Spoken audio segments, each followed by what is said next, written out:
Good morning, friends. Today our topic is resources and development. Geography first lesson. Resources and development part 3. इससे पहले इसके दो part और हम बढ़ा चुके हैं, जिसमें हम रिसोर्सेज के बारे में एक्सप्लेन हम कर चुके हैं. तो आज हम पढ़ेंगे development of resources. Development of resources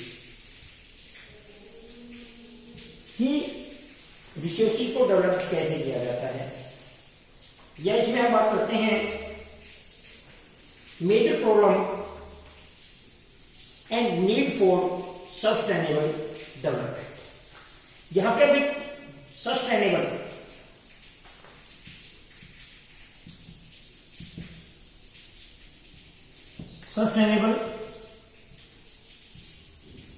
development जो हमारे लिए सबसे इंपॉर्टेंट पॉइंट इसमें है वो है सस्टेनेबल डेवलपमेंट. इट मीन्स सतत पोषणीय विकास.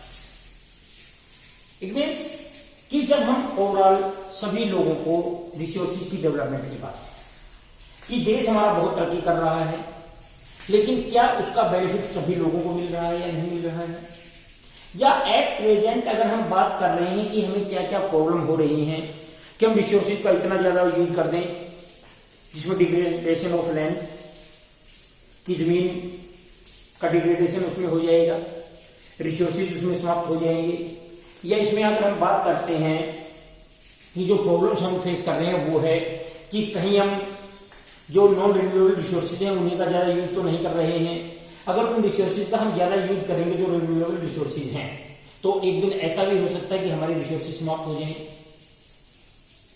We take resources not our parents.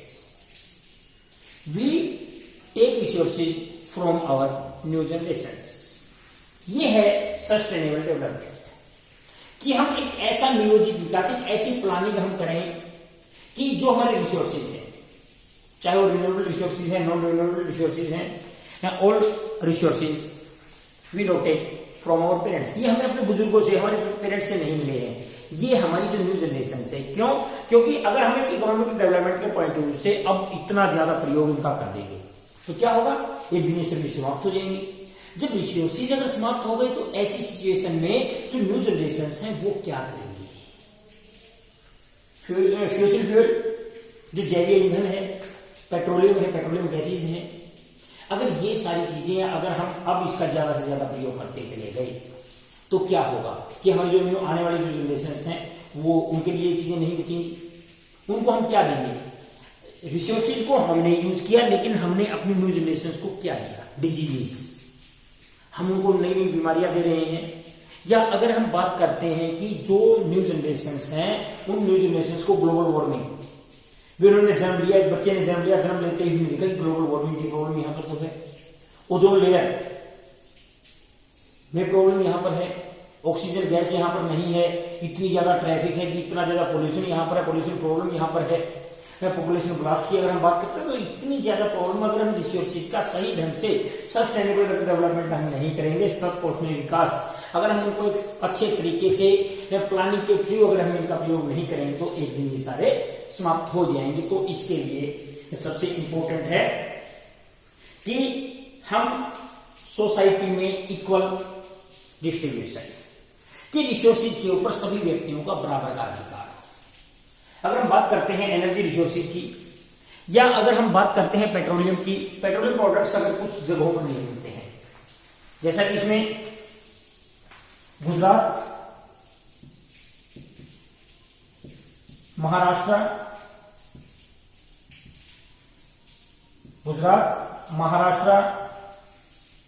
Assam, अगर इन तीन स्टेट्स की अगर हम बात करते हैं, तीन मेन स्टेट्स की अगर हम बात कर रहे हैं, यहां पर अगर पेट्रोलियम प्रोडक्ट्स अगर हमें प्राप्त हो रहे हैं तो इसका इक्वल डिस्ट्रीब्यूशन होना चाहिए.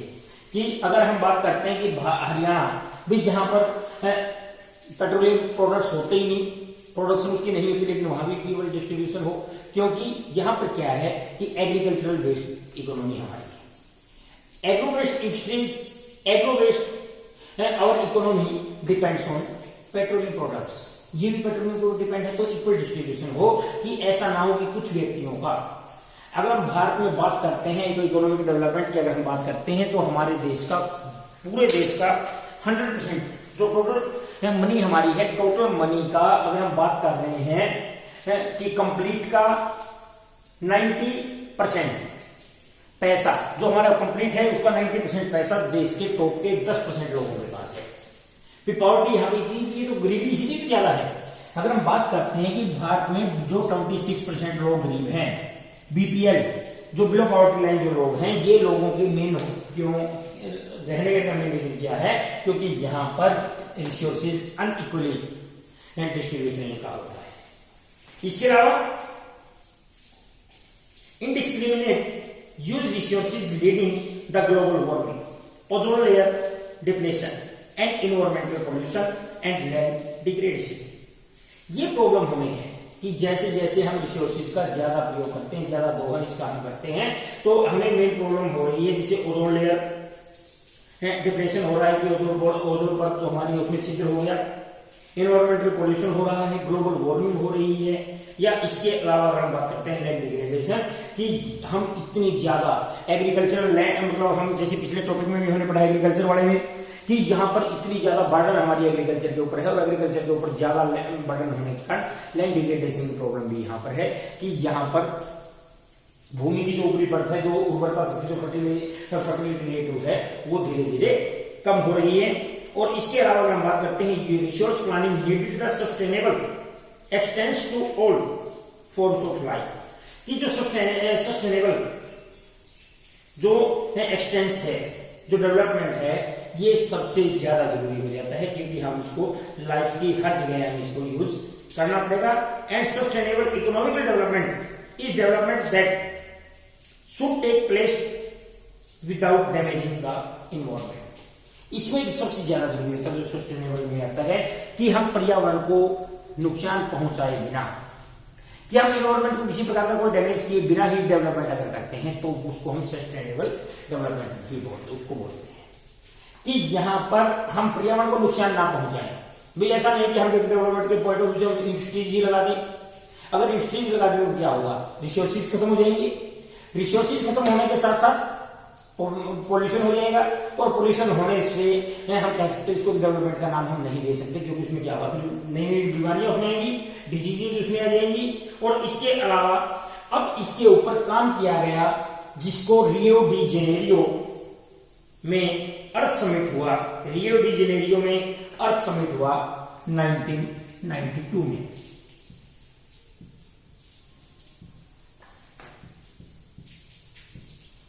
अर्थ summit in Rio de Janeiro, Rio de Janeiro में 1992 में 1992 में एक अर्थ समिट हुआ, जिसमें पोल्यूशन के ऊपर, जो पोल्यूशन हो रहा है, इन्वायरमेंटल जो पोल्यूशन हो रहा है, इन्वायरमेंटल पोल्यूशन के ऊपर डिस्कस किया गया, या इसमें एक नाम देते हैं हम कि एक ऐसा सस्टेनेबल, जो ग्लोबल सस्टेनेबल जो डेवलपमेंट है, इसके ऊपर काम किया गया, और इसको हम बोलते हैं एजेंडा 21, कि इसमें 100 कंट्रीज, नियर अबाउट 100 कंट्रीज ने इसमें भाग लिया।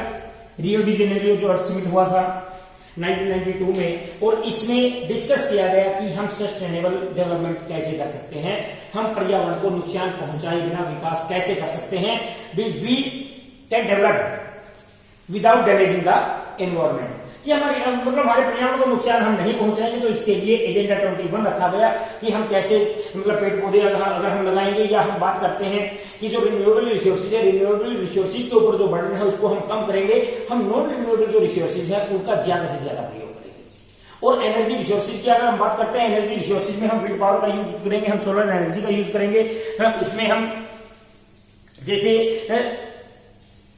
जो हमारी ट्रेडिशनल जो यूज हम कर रहे हैं ट्रेडिशनल, चाहे हम लकड़ी का यूज कर रहे हैं, पेड़ पौधे उसको हम काट रहे हैं, तो ऐसी चीजें पेट्रोलियम प्रोडक्ट्स का हम यूज कर रहे हैं, कोयल का हम यूज कर रहे हैं, तो उस यूज के ऊपर मतलब उसको हम कम यूज करें और ज्यादा हम जो रिन्यूएबल रिसोर्सेज हैं, रिन्यूएबल रिसोर्सेज को हम ज्यादा से ज्यादा यूज करें ताकि अच्छे ढंग से डेवलप्ड हो सके।